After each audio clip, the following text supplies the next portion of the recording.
I'm thrilled to be with you and welcome you to the most fabulous place, the White House. There's nothing quite like it. People come from all over the world. The King and Queen were just here, and they looked and they said, this place is just amazing. When they came into the Oval Office, they said, this is something.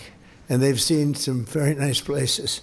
They've seen some great rooms, but it is a very special place as we celebrate National Small Business Week. So let me begin by saying congratulations to the small business people of the year from all 50 states. It's a big deal. It's a big deal, and you can be proud of yourself. Our country is made up of a lot of small businesses, and that ends up being a really big business. As small business owners and operators, the people in this room represent the 36 million small businesses who create 40% of all economic activity in the United States. Think of that. A group of people added together. You're essentially the most important factor business-wise in the whole country. And this country is leading the whole world. We are now. That I can tell you by a lot. You're the lifeblood of the American economy, and with your help, we're truly making America great again. We're doing record business. We have a stock market that hit even with this military operation, call it whatever you want. We can't let Iran have a nuclear weapon. We hit all new highs, and I said we have to take care of business because we can't let that happen. So we did a little detour, and it's working out very nicely. They have no Navy. They have no Air Force. They have no anti-aircraft equipment. They have no radar. They have no nothing. They have no leaders, actually. The leaders happen to be gone also. But can't let them have a nuclear weapon, or you'd have problems like nobody would believe. And it's going very well. We're also pleased to be joined this afternoon by Secretary of Energy Chris Wright, who's been amazing. Where's Chris? Except everybody was wrong. They thought that energy would be at $300, right? $300 a barrel, and it's like at 100. And I think going down, and I see it going down very substantially when this is over, Chris. And I think very rapidly too, at levels that you've never seen, because there's a lot of energy out there. Of ships all over the world that are loaded up with it. They can't do much with it because they got kidnapped by a pretty evil place, but we're taking care of it. We have Administrator Kelly Loeffler, who's incredible, and she's the head of the Small Business Administration. We're thinking about a name change, but I don't know. It's still pretty good name. And I always say the small business is a giant business, because when you add up your whole department, that's not a small business. That's a really big business, the biggest. Under the last administration and their radical left allies in Congress, small businesses were brutally crushed by the worst inflation in American history. We had the worst inflation under Biden that we've ever had. And I always like to correct, because if I don't correct, then the papers, the media goes crazy. He made a mistake. Well, the official number is 48 years. I say the worst in it because I don't believe the 48 years. I say it was worse than that. But in many ways, 48 years sounds worse than in history. I don't know why. But it was 48 years or worse. It was a Biden inflation. This is what I inherited. And now we had it down where just prior to the war, the inflation was 1.4%. And for 3 months, over a 4-month period, took me a little while to get it down from the levels it reached. Biden added $6 trillion worth of new regulations and created an estimated 356 hours of paperwork every year for small businesses. You know what that means better than anybody. It means no good. Their policies punish hardworking citizens, and our policies protect you and reward you. And also, we have to have something else that I think is good for your businesses. We are respected all over the world now, again, as a country. We were laughed at. We were a joke. We were a total joke. Right, Rick? I see Rick, my television star over here. He's been with us from the beginning, haven't you? Like maybe from the first speech. Long time, right? Thank you. Thank you very much. Well, I think we're doing good for you, Rick, right? And you're doing good with your shop? Everything's And I know you're doing good on the television camera, so that's maybe more. Ah, that's good. That's great. Thank you, Rick. Last summer, I proudly signed the great, big, beautiful bill, the largest tax cuts in the history of our country, and boosting millions of small businesses. Thank you.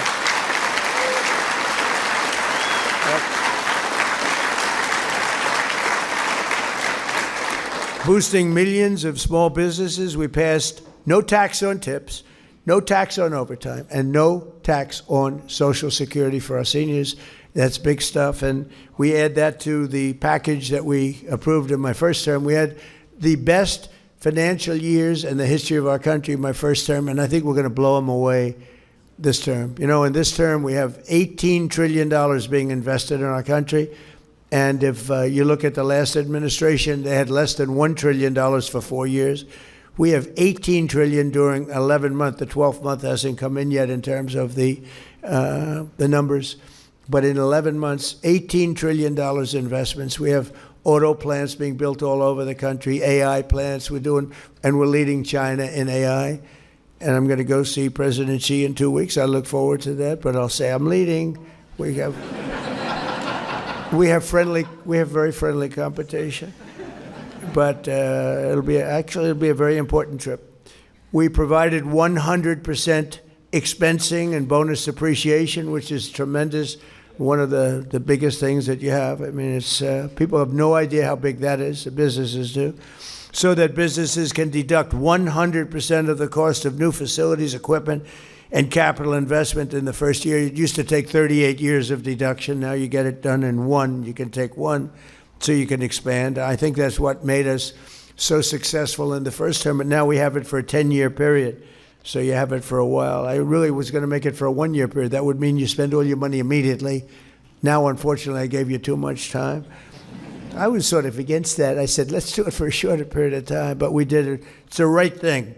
And this way, when I get out of office in, let's say, 8 or 9 years from now, I'll be able to use it. I'll be able to use it myself.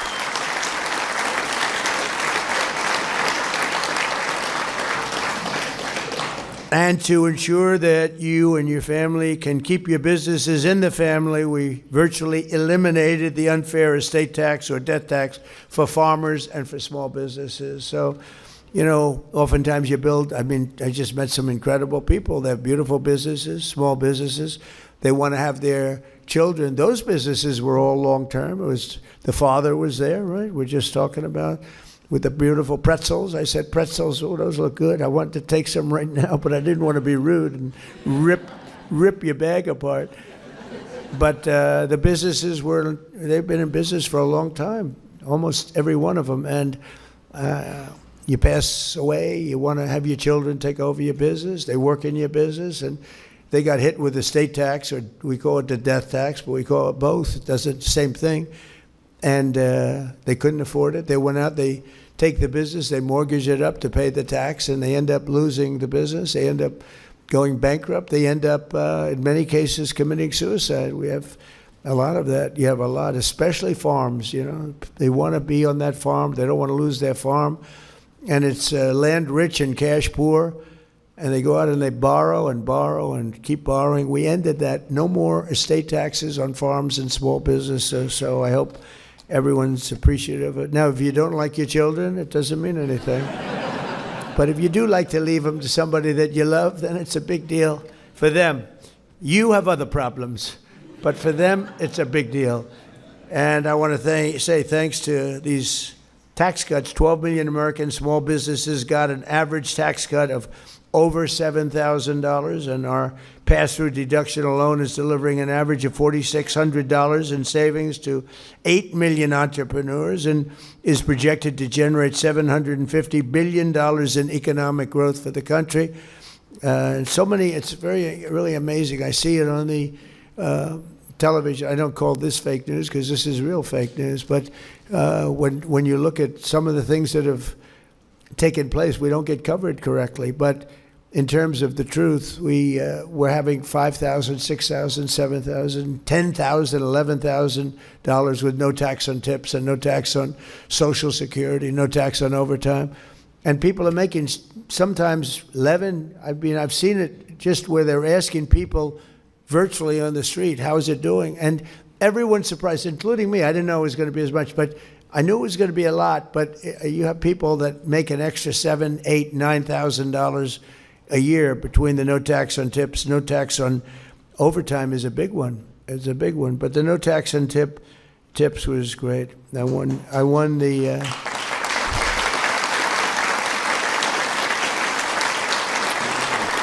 Typically, I don't know why. I can't imagine people voting for the other side with their policies on everything beyond this, long beyond this. But we won Nevada by a lot, and typically Democrats win that state. And no tax on tips. A lot of people getting tips in Nevada, so it had a big impact on people, and much bigger than they thought. And they're just now starting to realize how big and how really wonderful the great big beautiful, I call it the great big beautiful bill is, because we really, it should be called the great big beautiful tax cut bill and regulation cut bill. We put everything in 4 years. If we didn't pass another bill, which won't happen because you always want to keep going, but everything was put into this one bill. That's why it's called the great big beautiful bill. And one of the things that happened is we were going to do it over 17 different bills. And I said, let's give it a shot. Put everything in one bill, and thank goodness we did it, because the Democrats don't approve anything. They don't approve. You can have the best thing. It can be for security. Look at the security. They want to defund ICE. They want to defund our incredible Border Patrol. They want to, essentially, they want to defund the police, but they don't want to say it. It's crazy what's going on. So we put it all at the beginning. We have a little honeymoon period, a tiny little honeymoon period in this case, so we got it all approved. Late at night it got approved, and this was really done as a 4-year bill, Kelly. You know that very well. You were a big part of it. And we got it done, and everybody was surprised. They thought we had to do it in little tranches. I don't know that we would have gotten the little tranches done. There was so much in here that people had to approve it. And if we would have done it individually, I'm not sure it would have gotten done. Plenty of those individual elements would not have gotten done. And almost as important as the tax cuts, we've slashed a record number of job-crushing regulations. That includes for you, and that includes tremendous numbers of environmental regulations, which stopped your businesses, but they didn't do anything, and they had no impact. If anything, they made the environment worse. But we eliminated 129 old regulations for every new one that was approved. It was supposed to be 1 in 10, and it's turning out to be 129. So for every regulation, think of that, 129, we lose them, we get rid of them. It was supposed to be 1 in 10. We would have been happy with, we did 1 in 12. We started off 1 in 7 with my last administration. We got it up to about 1 in 12. Now I see we have a 1 in 129. So we're getting rid of 129 nonsense regulations for every new one that we pass. And thanks to these pro-growth policies, our economy is roaring, and factory construction is way up. Consumer confidence is way up. Business investment is more than triple compared to that of just a short time ago. And before I took office, nobody can believe it. And nobody can believe the $18 trillion number that we gave you, because it's a record for any country, not just here, it's for any country. A lot of that had to do with November 5th, but a lot of it had to do with tariffs. We charge tariffs to companies when they come in. A couple of you were just saying to me that you're getting hurt by China and other countries making a product that's not as good, but it's less money because of the fact that there were no guards, no safeties for you, and we've changed a lot of it. Some have said you've absolutely saved our business, but because of the use of tariffs, we have all this money, because if they come in and build a business here, if they build their plant here, there are no tariffs. Jobless claims just hit the lowest level since 1969, and more Americans are working today than at any time in the history of our country. So we have more people working today than at any time in the history of our country. That's a beautiful. I mean, what can be better than that? You say, like somebody was saying, oh, will AI take our jobs? Well, we have a lot of AI up. They said it's going to take jobs. I said, well, you're probably right, maybe a little bit, but it's going to create a lot of jobs. And did you know that more people are working in the United States right now than ever before? They said, no, is that true, really? That goes that's the end of that argument. And a lot of good things are happening. And leading in AI is very important because that's a tremendously big industry. And we want to be able to lead. Primarily it's China, but other countries are very much active in it also. Under the last administration, 1 in 4 new jobs was a government job. But since my inauguration, 100%, think of that, 100% of all new jobs have been in the private sector. 100%. We cut a lot of government jobs.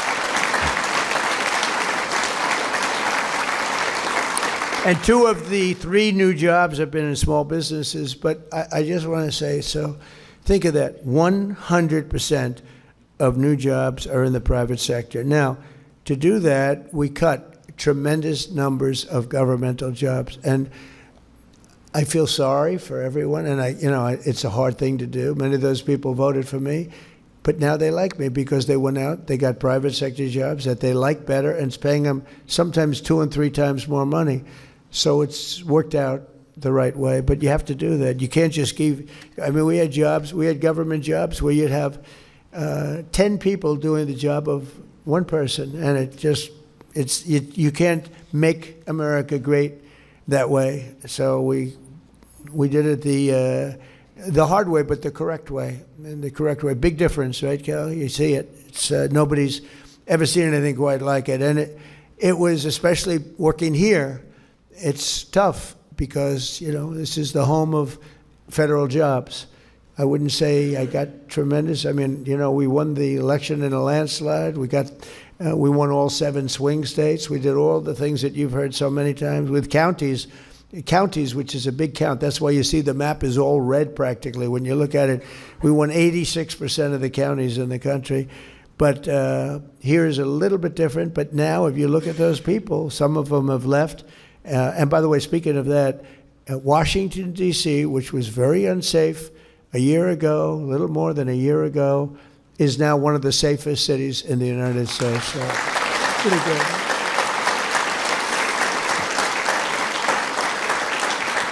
So we had to cut the jobs because we were way bloated with federal jobs. And, I could, with one swipe of the pen, I could say, let's have no employment, and I'll hire 1 million people or 2 million people. I say, we just hired 1 million people, and we have absolutely no employment. And that's what they would do. They'd have bad numbers coming up, so they'd hire a couple of 100,000 people, and the numbers would look okay. With me, it's the exact opposite. We terminate a lot of federal jobs that are unnecessary. And they don't like me for doing it, but a year later, they like me because they end up having a much better job, oftentimes in a place where they'd much rather live. They go to the place that they want to go. They're not stuck in Washington or someplace else. And they do much better. And in the end, I've had a lot of people come up. They say, I was so angry at you, but now I'm making sometimes 2 or 3 times the money in a job that I really like. So you got to do what you have to do. You have to, politically, I don't know if it's good, bad, or indifferent. I think it's probably bad, maybe politically, but in the meantime, I'm in the White House, so maybe it's good. A lot of times,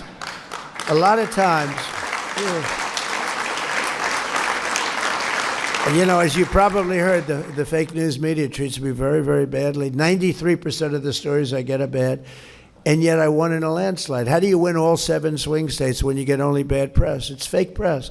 They give me fake polls. They tell me about polls and this. It's interesting. They did a poll on the war with Iran, and they said only 32% of the people like it. Well, I don't like it, and I don't like war at all, but we're equipped better than it. We have the greatest military in the world. You saw what happened with Venezuela. You see what happens with everything.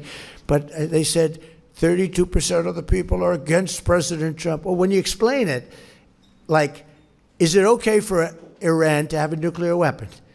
It wouldn't be 32%.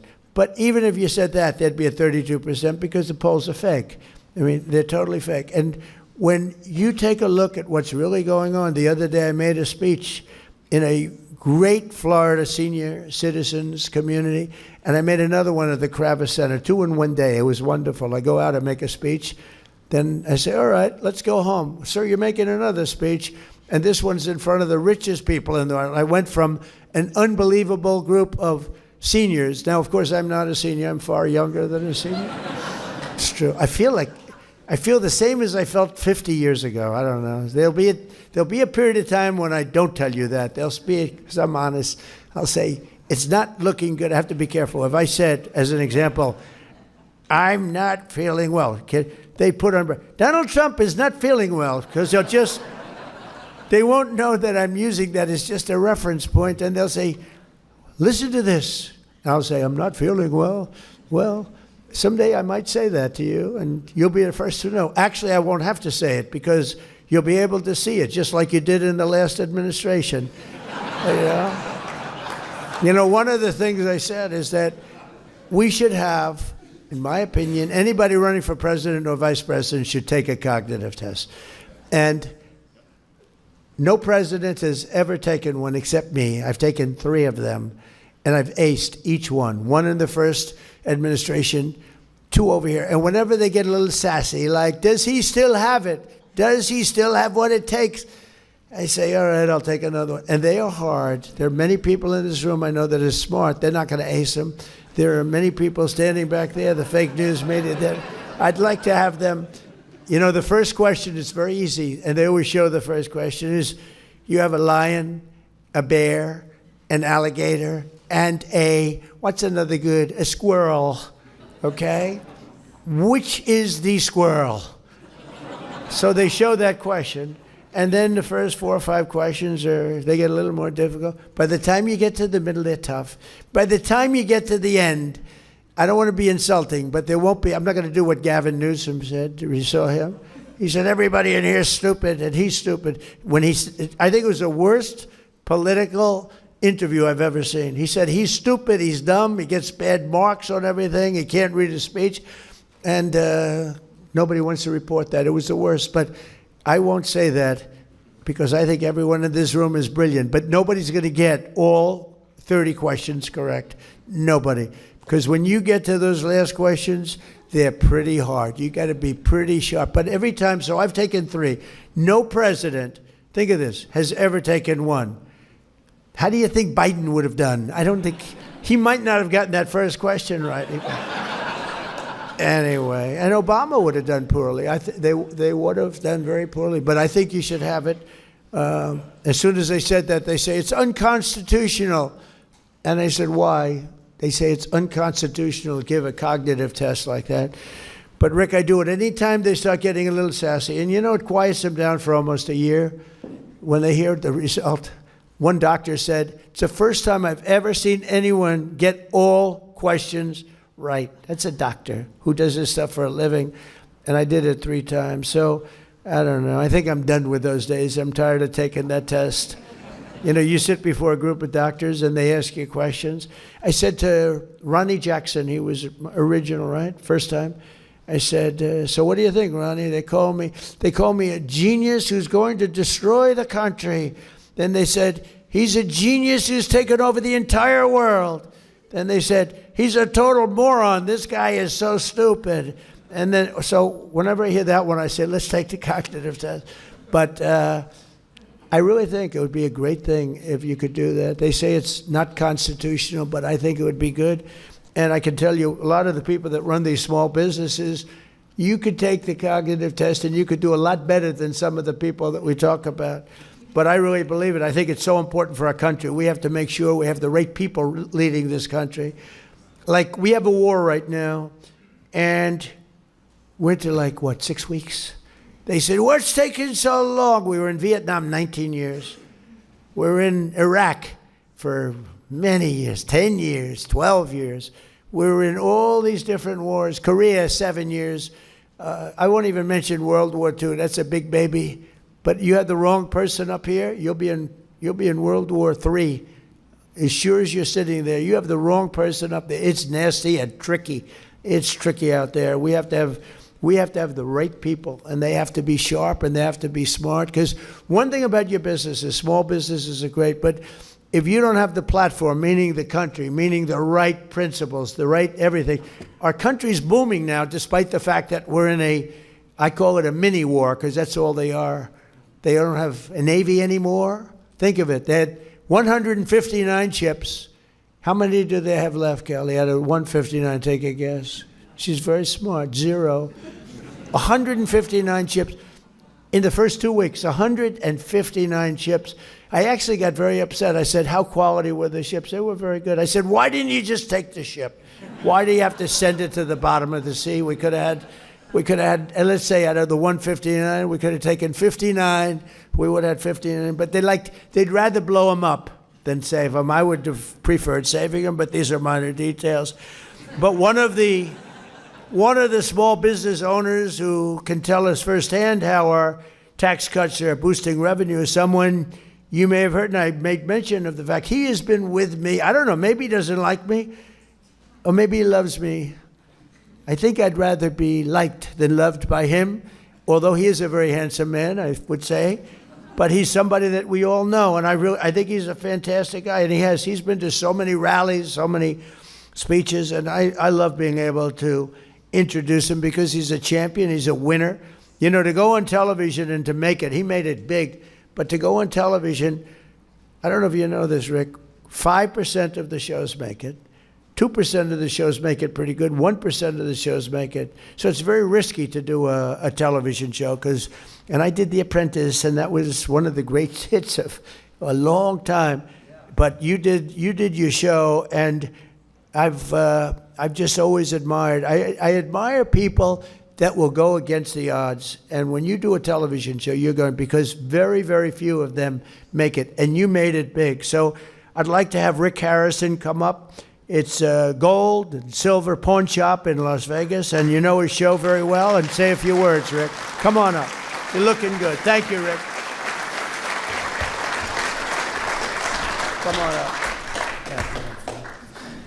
All right. Usually I announce them at rallies, and they give you 3 minutes notice, and I can't come up with a speech, and they've literally just told me a couple hours ago to take a little speaking.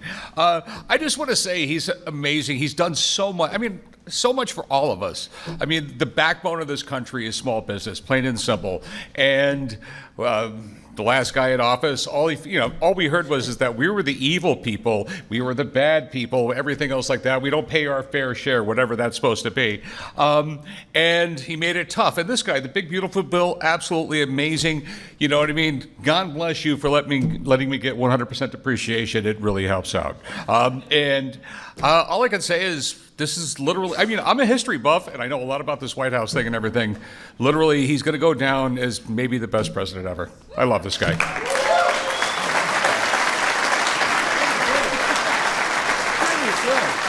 Wow. I'm glad we didn't tell you, because actually that was much better than when you're fully prepared. When he comes up fully prepared. No, that was great. Thank you very much. And very special guy. Thank you. Very nice. One of the strongest, and by the way, right behind me, see this? You call it a room. This is the biggest room in the White House. It's not big enough to have anything. We had the king here. We had 102 people, and we could have had 2,000 people, literally. But I call it a knockout panel. See, some people would say, oh, that's a curtain. Underneath that curtain is a window. Outside of that window is the new ballroom. So I said, I'll get out of here, and I'll let you guys, if you want to see a beautiful structure going up, complex, safe, things that could never happen like happened a week ago. That was a pretty bad situation. You can't have 1,000 units over the ballroom with an entrance right next to where you are for a lot of reasons. So if you want, we're going to open that up. I think later on you'll open it up, let the people take a look, and it would be pretty good. Not as exciting as looking at oil wells like Chris gets to do all day long, right? And speaking of that, we're doing well in Venezuela, right? It's working good? Yes, we are, Mr. President. Yeah, that was good. That war took us approximately 48 minutes. And actually, we have a great relationship. And you know what? I heard the other day that the people of Venezuela are really happy. They're seeing things happen that they haven't seen in 20 years.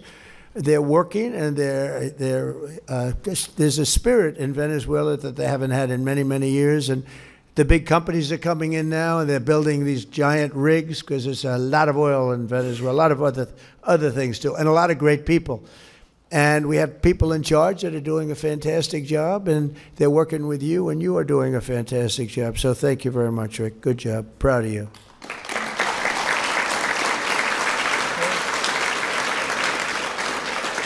People of Venezuela are very thankful for your proud and bold leadership to change the trajectory Come here. of their lives.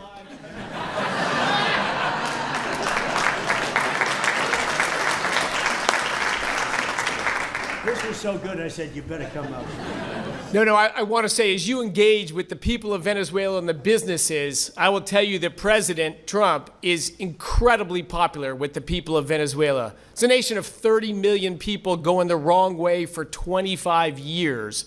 And a bold leadership of this president changed the trajectory of that country, changing the futures of all those people, wanting millions of Venezuelans abroad to go back to that country. American businesses are stampeding in to invest in that country.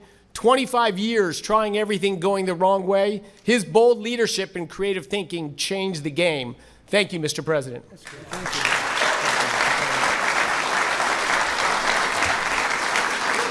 Wow, thank you. That's good. We have a great relationship. We have hundreds of millions of barrels of oil coming out of Venezuela, going to Houston and different places to have it refined. And we're sort of, it's almost really a partnership. The man you just heard speaking, Chris, has been, he wasn't my choice. I had somebody else for Department of Energy, a fantastic man, Doug Burgum.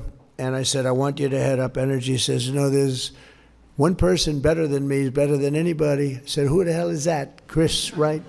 I said, who's Chris Wright? Tell me. And he's like the #1 guy in the whole world at this subject. And I said, well, let's talk to him. I don't know. He probably makes a lot of money if he's doing that. And he was. He's taken one of the largest salary cuts in history, I'll tell you, without question. But he's done a fantastic job. These are the people we have. We have great people. And Doug is great. He was the governor of North Dakota. He ran an incredible state. He was very successful in business. He started with a small business. He sold it for $1 billion to Microsoft. And he wanted to do what Trump did. He said, I want to be a business guy, and now I want to run. I made a lot of money. I want to run. So Doug Burgum ran, and he became a great governor for 8 years. He was term limited. And I saw him at a session, a speaking session, and sort of a debating session. I thought he was great. And I said, if I win, I'm going to get that guy in. And he's now heading up, he's now the largest landlord in the world, I guess you could say, right? Department of Interior.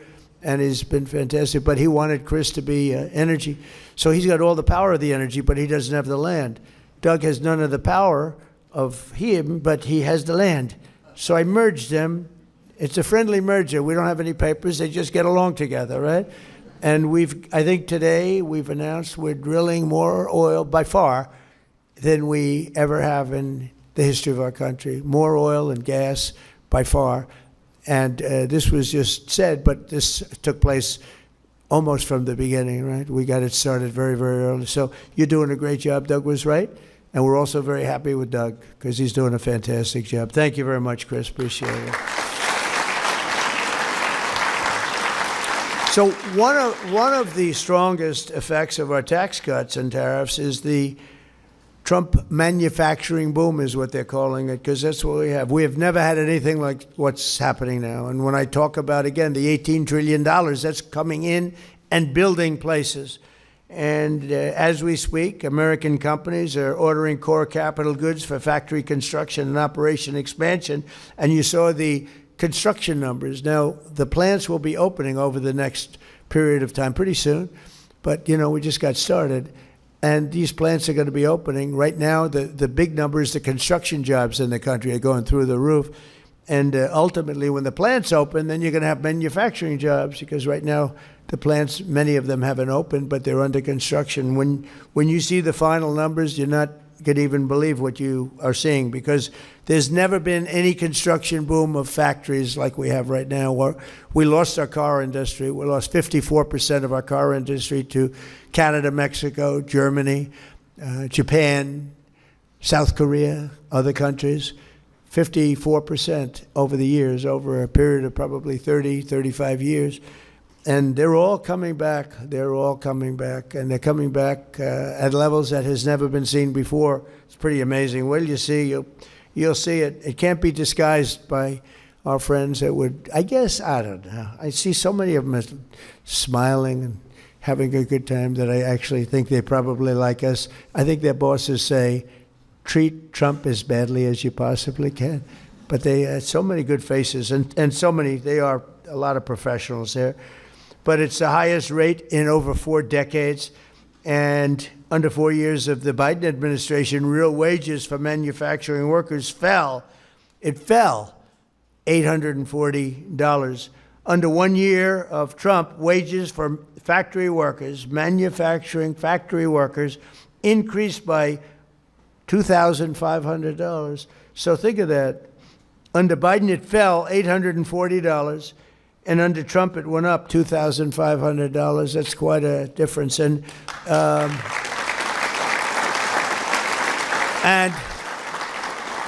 as I said, you haven't seen the real effect because these factories are being built right now. When they open, you're going to see numbers that are much greater than that. And a lot of these government workers, good people, and I don't blame them for liking what they had, but they're going to all be in this system, and they're going to be making double and triple what they were making in government. We have a country again, because you can't have a country that works where you have literally 10 people to do one job. You can't have it. You can't have a great country. Earlier this year, I visited Costa Steel in Rome, Georgia, before I took office. China and other countries were taking more of our industry all the time, just more and more. And Costa was hit very hard. Their core business dropped from 2 shifts to 6 days a week. And the 2 shifts were during my administration, by the way. But now it's down to and then ultimately is down to 1 shift operating 3 days, and it was going down to 1 day, and they expected to go out of business. There was no stopping it. And now, thanks to the tax cuts and the steel tariffs that I put on, Costa is thriving like never before. I just heard from them, and they're at now full shifts, 2 full shifts, 6 days a week, and they may go to a 3rd shift round the clock. Think of that, round the clock. They've never had that before, and they've have a backlog of 7 months long of things that they're building, steel products, great. And they said, I was with the gentleman that owns the company. He thought he was going out of business, and now he said, now I have a great business in just a period of literally a year and a half. It's we thought we couldn't stop it.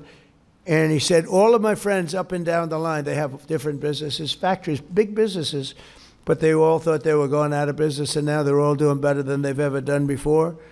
And they've gone from employing, in this case, Costa, 50 people to 125 people, and the 50 people is going down to about 14 or 15, and now they're at 125, and they're looking for additional people to work. And I want to thank their president, Andrew Seville, who I think maybe is here. Andrew, are you here someplace? Where are you, Andrew? Wow. You want to say something? Come on up here. He really understood what was happening, and I think it would be nice. You weren't supposed to speak, so I hope you're not nervous. Come here. Well, no, you make it easy.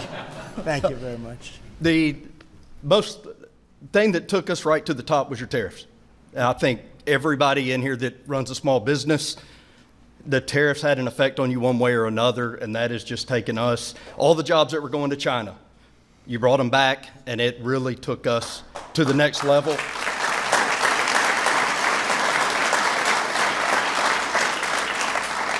And we were honored to have you come down to our company. So thank you for having me back here. I wasn't prepared to speak, so I'm going to get off the stage.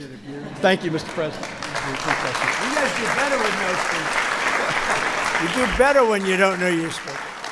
Now, you know what? It's a little truth to that, Rick. Sometimes you don't think you're going to introduce somebody. You know they're in the audience, but they don't know, and they end up doing better because they speak from the heart. They have no choice. They can't think about all night long, what am I going to say? And then you get up and you bore the place. No, it's very good.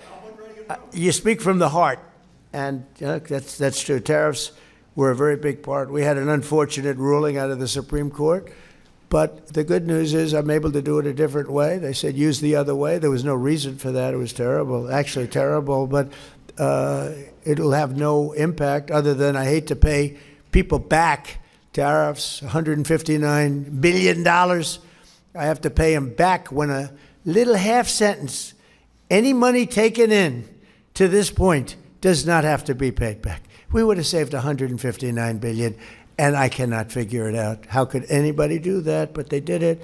We have other ways of tariffing. As you know, we're already doing it. And actually, they're more tested, they're stronger, a little bit more complex. I like to keep it as simple as possible. And in many ways, they'll be better. It'll be better. I just want you not to think that because of that decision, we don't do, the tariffs will actually be higher. It's turning out they're going to end up being higher. But it's made our country rich, really rich. And it's like Andrew said, I mean, without them, there would be nothing we could do to save your country, nothing. It's the greatest word. Remember, I used to say it's my favorite word in the dictionary, the word tariff. And then the fake news got on me. They said, well, what about God? What about your wife? What about your family? What about... So they were just killing me because I said it's my favorite word. I said, all right, it's my fifth favorite word. So it's my fifth favorite word. But because of tariffs and, the proper use of tariffs, so you have to use them in a certain way. But, we've been ripped off in this. I've been talking about it for years. We've been ripped off in this country for decades. We lost our car industry. Think of it. There's a person here making utensils, beautiful forks and knives and things. Where is that person? Who's around here? So, and he was telling me, he said, China's coming in and they're ripping us. And we have a tariff. It's 25%, but it's not enough because, they have certain advantages that you're not going to have. But the advantage you have is you have a higher quality product. And I'm going to be able to take care of that very easily, just by putting it up. You'll be treated fairly. It's just really tough. And it's amazing you've done as well as you've done. But you did that because of the quality of your product. We have such quality. North Carolina, if you take a look, I'm going to put tremendous tariffs on. That process has already started. It takes me longer now because of the Supreme Court decision. I have to go through a process. It's ridiculous. But we don't like it. We like to do what's right and get it done instead of having to do a report which is going to come out and say the exact same thing that everyone knows. But you can tell the people in North Carolina that, we used to have a great furniture business. I built a lot of hotels and a lot of different buildings where I need furniture. I would go to North Carolina. These were great artists. And China essentially put them out of business because we didn't have a president that was willing to do it. It happened before my term. They've been out of business for a long time. I used to go down there and see these people. They were artists with wood. I'd say, I'd like to make the handle a little bit slimmer. Ding, ding, ding, ding, ding. It was like magic. And we lost that whole thing. You can say it's coming back because we're putting tariffs on furniture where you'll be able to more than compete. We have to protect our businesses. Same thing with you in the utensil business.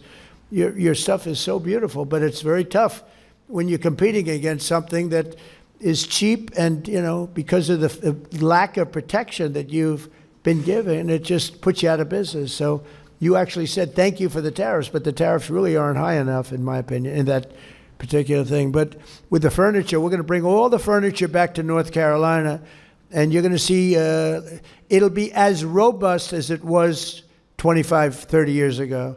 The greatest furniture people in the world, and they got stolen. They really didn't take them.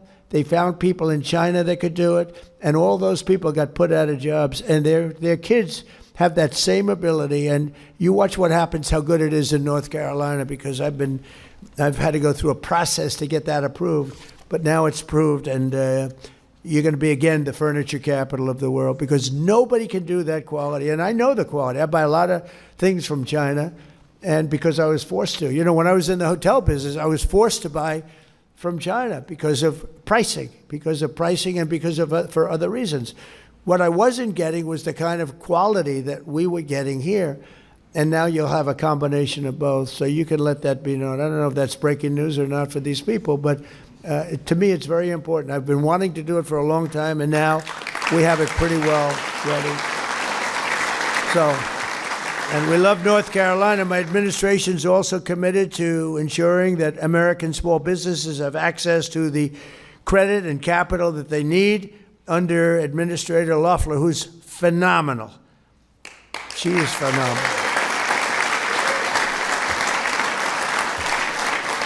And she's got a great husband, Jeff, and he's a friend of mine, and he's a very successful man, and he's a great man, and he's got a great wife, and I was so happy getting her in this position. She replaced a woman who is a very legendary woman, Linda McMahon, who's now in education. She's doing a great job. She's moving education back to the States where it belongs, and Kelly is doing great.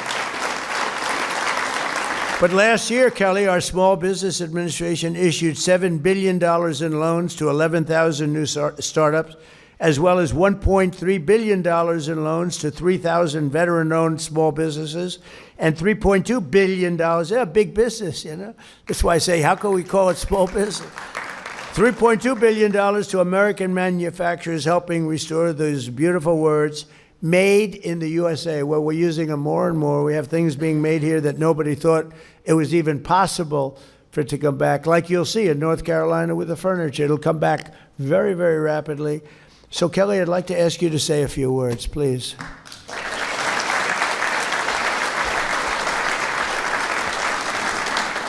Thank you, Mr. President. First of all, you are the most pro-growth, pro-small business president in American history. Thank you. It's such an honor to join you here at the White House to recognize National Small Business Week, and you're the greatest commander-in-chief ever, but also one of America's greatest businessmen, and small businesses know that. They see that this administration is shifting power and capital from fraudsters and Washington bureaucrats back to Main Street job creators, just like we have gathered in this room today. Fair trade, deregulation, and the working family tax cuts in the One Big Beautiful Bill, they are powering real opportunity that I see all over as I travel this country, especially after 4 crushing years of Bidenomics and decades of shipping our jobs and our industries overseas, hollowing out our local communities.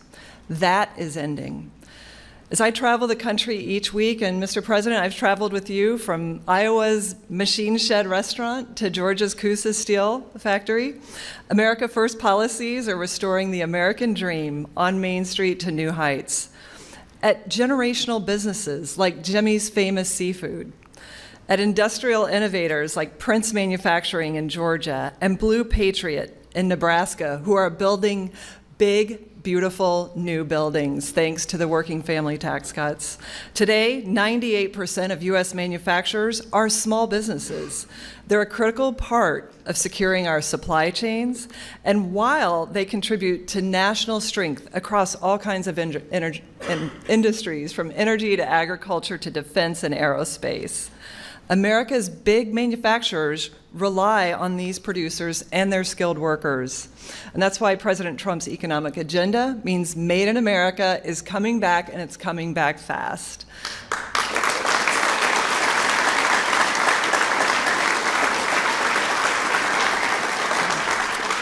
Now, at the Trump SBA, we're helping to fuel that growth as the most free enterprise agency in the federal government. In 2025 alone, we guaranteed a record $45 billion in lending to 85,000 small businesses through local banks. That's an all-time record at the SBA, and we did it with 53% fewer staff at the agency.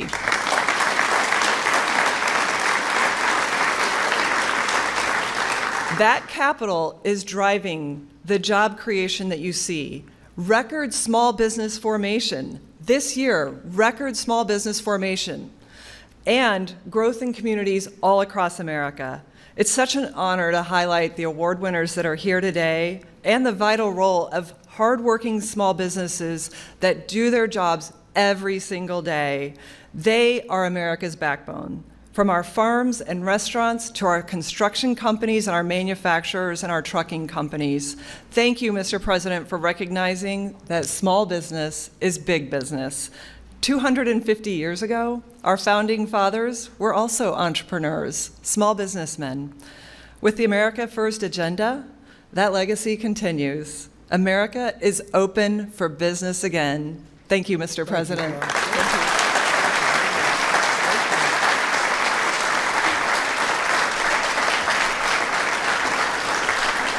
That's a great job. I just want to sort of end by, I'll give you a little common sense business. So a lot of you run your business for a couple of reasons: talent, brilliance in many cases, but also common sense. And I'll give you just one little anecdote.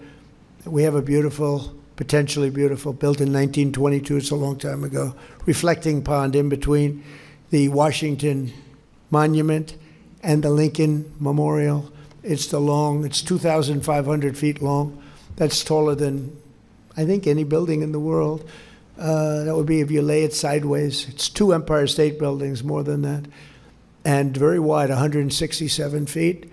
And for years, they've wanted to fix it, rebuild it. It's granite. The stone is good. Granite's great. But it was leaking because it's little pieces of granite. Very, very expensive when they did it, but it always leaked from the day they built it. In 1922, and it leaked badly, and they've looked at fixing it for decades, really fixing it, and it wasn't working. It was too expensive, and the final price we got fairly recently was to fix it as $350 million because they were going to take the granite out. And they were going to replace it with new granite, new stone, tighter joints, all that. It was going to take 3.5 years. And I heard about it, and I called Doug Burgum, and I said, Doug, what do you think? I built a lot of swimming pools, hundreds of swimming pools in different jobs. I said, let me look at that surface. So it's granite. So granite is virtually indestructible, but it was filthy dirty. It started because I called because it was so dirty. It was disgusting. People called me and they'd say, it's a shame. I'm looking at the Washington Monument and this thing is terrible. The water is dirty. There's cartons of stuff in it and everything is just so horrible. And I said, wow, that's terrible. We can't have that. And I actually had Secret Service. I said, drive over there. I want to see it. Sir, we won't be able to. I said, just do it. And when it was terrible, I looked at it, terrible. So think of that. So it's going to cost $350 million. Because we're going to take the granite out, put new granite, and consider it like as tall as the tallest building in the world, if not taller, and laying on its side. And I said, wow, that's terrible. $350 million. It's going to take 3.5 years. 3.5 years it'll be, and 3.5 years means 5 years. $350 million means $500 million to fix a thing. And I said, I built all these swimming pools, and they're phenomenal. They're 20 years. I have one up the road where it's a great club on the Potomac River, and I bought it, I'll bet 21 years ago, and I built a beautiful Olympic-sized pool. And I asked the other day, I said, how good is the pool? Oh, it's beautiful, sir. I looked at it, looks like it's brand new. It was done 20 years ago. So I have some very good contractors, some good, one or two in particular. And I sent the three best. I said, do me a favor, fellas. Go take a look at the reflecting pool that sits in between Lincoln and Washington, the beautiful, what should be beautiful reflecting pool. And one of them who came back, who's really, I would say, the best, but they're all good. He came back, he said, what an exciting job, sir. I said, so how long would it take you to redo it? He said, well, we have to fix the surface a little bit, create something good and solid underneath. That'll take about a week. And let's say it'll take me to put the new material. Now, the swimming pool is good, but he said, sir, I'd get commercial grade. What is that? He said, that's much stronger, much heavier, meant for commercial. It actually looks better. It's more expensive, sir. I said, that's okay. I said, how much will it cost? I think we can do it for about $1.9 million. So he said, what color would you like, sir? And I said, well, that beautiful color that we have in Florida. He said, this is in Florida, sir. We don't have that green blue around here. We have blue water. But he gave me a choice of 50 colors. Now I'm going crazy. I'm saying, now think of it. If we put the granite, you know what your color is? It was gray. It was gray. Not a good-looking color. So even if you did it, it's not good. So he said, we'll do a beautiful job. I think that I'd like to recommend a color that I've used before. It's beautiful. What's it called? It's called American Flag Blue. I said, that's the color I want. Because how can you have it better, right? I said, how can you have a better color than American flag? We had a gray, disgusting, dirty. It showed all the dirt. It showed all the everything. So we finished it about 2-3 days ago.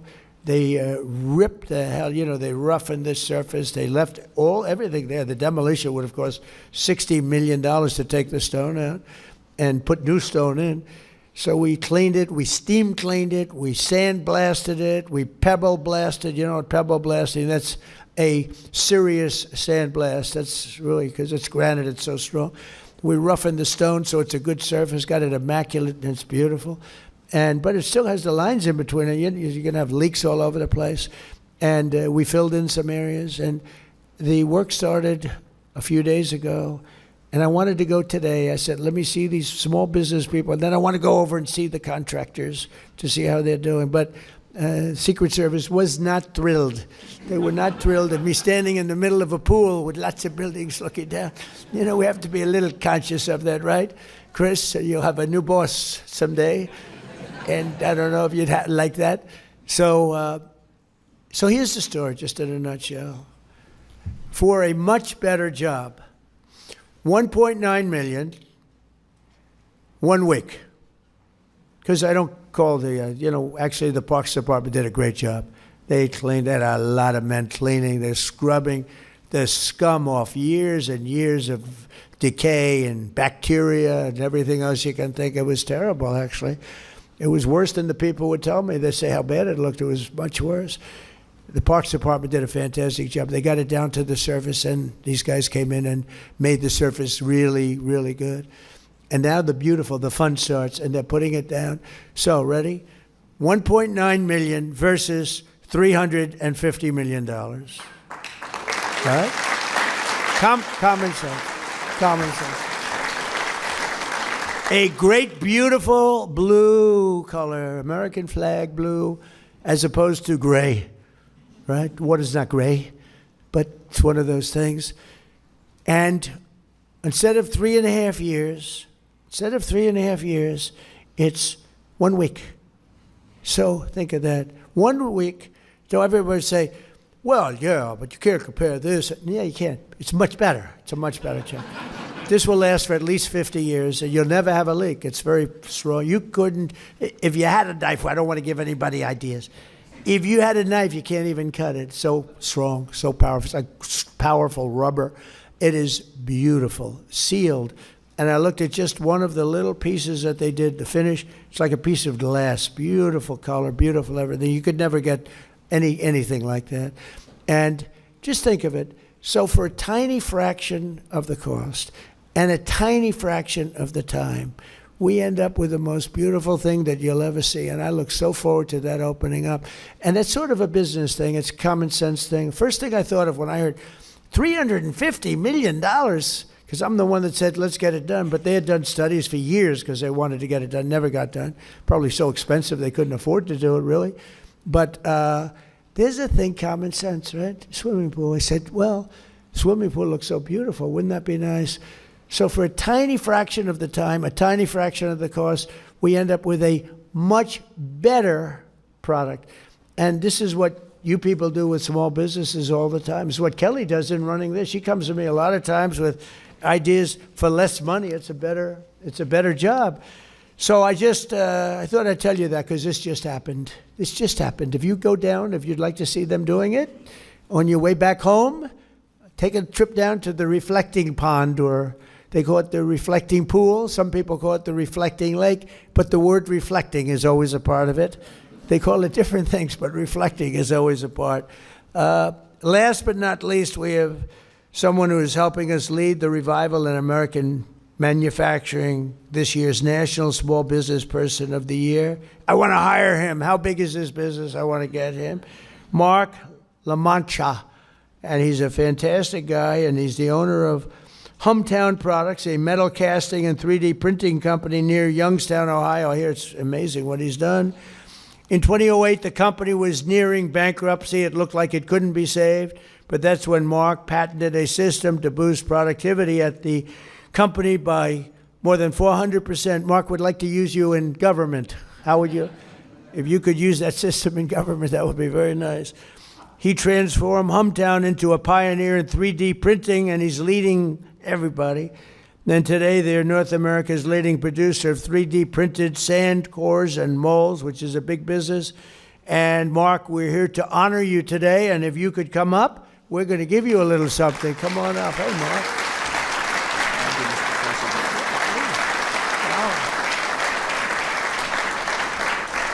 Thank you very much. Yeah, that's beautiful. I want to get one of them for myself. I'll honor myself. That's very nice. Would you like to say a few words, Mark? I would. Go ahead, I'll hold it for you. Mr. President and Administrator Loeffler, I would like to thank you for the opportunity and the privilege to represent the 36 million small business people, to be an ambassador for the largest part of our economy. And I would like to thank you from the Hometown Products Industrial Athletes team that I have the privilege of serving every day as their head coach. But even more, I would like to thank you, Mr. President, for restarting and rebooting our economy. And manufacturing used to be 38% of our economy, and it's down to 9%. And I know that you love America, and I know that you want to restart that. You know, in the last 3 months, the PMI index has gone up 3 months in a row because of that restart. We have 10% increase in hiring, and we'll be able to buy more of those $1 million printers that we're able to print the fight, fight, fight Trump statue that was in Butler with Corey.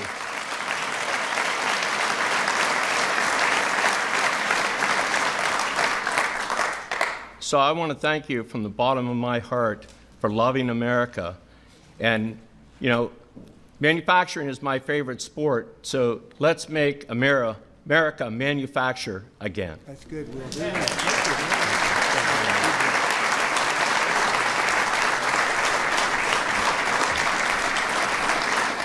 That's a great job, and I heard it's a great company. You've done a fantastic job with it. Thank you very much. And you're right. We lost our manufacturing business, and I used to listen to President Obama say, "You'll never get manufacturing back. It's the biggest business in the world if you get it back." And we're heading to that. I think we'll be higher than at any time, fairly soon. When these places open, I think we'll be higher than at any time in the history of our country. And we used to be a manufacturing capital. We were the manufacturing capital of the world, and then it got taken away. The chips went to Taiwan, and all they had to do is say, if you sell your product back into the country, there's going to be 100% tariff, and nobody would have left. And, you know, I made a investment, Intel, chip maker, the biggest in the world, and then it got taken away because of bad politics, actually, because of politicians, the presidents. No president protected that industry. So all of a sudden you have this superpower over in Taiwan, but they're coming back. As you know, we have the biggest companies they're pouring into this country. They know that the tariffs go to a certain extent, and then they go up as we go. But I will say that it's so sad to see what's happened, but it makes me so happy to say we're bringing it back. And as sure as you're sitting there, I mean, these are companies that are fully committed. There are many under construction. They're on their way. And when I look at what happened to our country, I used to make speeches as a private person. I always loved politics, but I never thought I'd be doing this. But as a private person doing well, I used to just marvel at the fact that the car companies were leaving Detroit and leaving our country at levels that were just, I mean, I say, you're not going to have any cars soon if you don't do something. And all they had to do is say, you can leave our country, you can have lots of fun building your cars, but if you think you're going to sell it back into our country for no cost, you're wrong. But nobody said that. Not one president, even presidents I liked, but they were bad on trade. You've never had a good president on trade, and now you do, and we're bringing them back at levels never seen before. So we're going to have something. And as far as small business is concerned, you are really the driver. I love that story because that's the kind of story that half of the people, I'm not sure about all of them, I'm not sure about Rick, but most of the people in this room would have thought of that. They would have said, well, what about surfacing that stone, that existing stone? But it's just, one example. It's such a great one because it's massive amounts of money and time and a disaster of construction for years. They'll be building and building and building, a mess. What common sense is all about. And you people more than anything, I know you all indirectly. If I don't know you, I still know you. But the fact is, it's common sense. And if you didn't have common sense, you would not have a good business, and you wouldn't have a good small business, big business, or any other business. So I just want to congratulate Mark. I want to congratulate. It's a great tribute, really. You've done an amazing job. But I want to congratulate everybody in the room. You're fantastic people. And we are really, this is the golden age of America. I really believe it. Last year, we were scoffed at. I tell the story often that the king of Saudi Arabia, a year and a half ago when I was over there, he said, America was a dead country. We didn't think it would be investing. We didn't think it would be appropriate to invest there. We were a dead country. And now, President, you have the hottest country anywhere in the world. That was 7 or 8 months ago. We're a lot hotter than we were then. We had to do this little excursion, but the excursion is the stock market's higher now than it was when I assumed the market would be down 25%, and that was worth it to get rid of lunatics that would have nuclear weapons that can wipe out countries with the push of a button. You can't do that. So I had to do it because it should have been done 47 years. It should have been done by many presidents or other countries. Should have been done a long time ago, but we're doing it, and we have no choice, and I'm very proud to be doing it. But the amazing thing, I thought would be down 20, 25%. I thought the market would be down. The market's at new highs, despite all of it. And so the market is genius, and they see what's happening, and they get it. But I just want to say it's an honor to be with you, and keep going. Small businesses, some of your small businesses like yours are going to be large businesses very soon. And it's an honor to be with you, and Kelly and Chris and all of the people that work with me. What a great job you do. We appreciate it. Thank you very much. Thank you very much.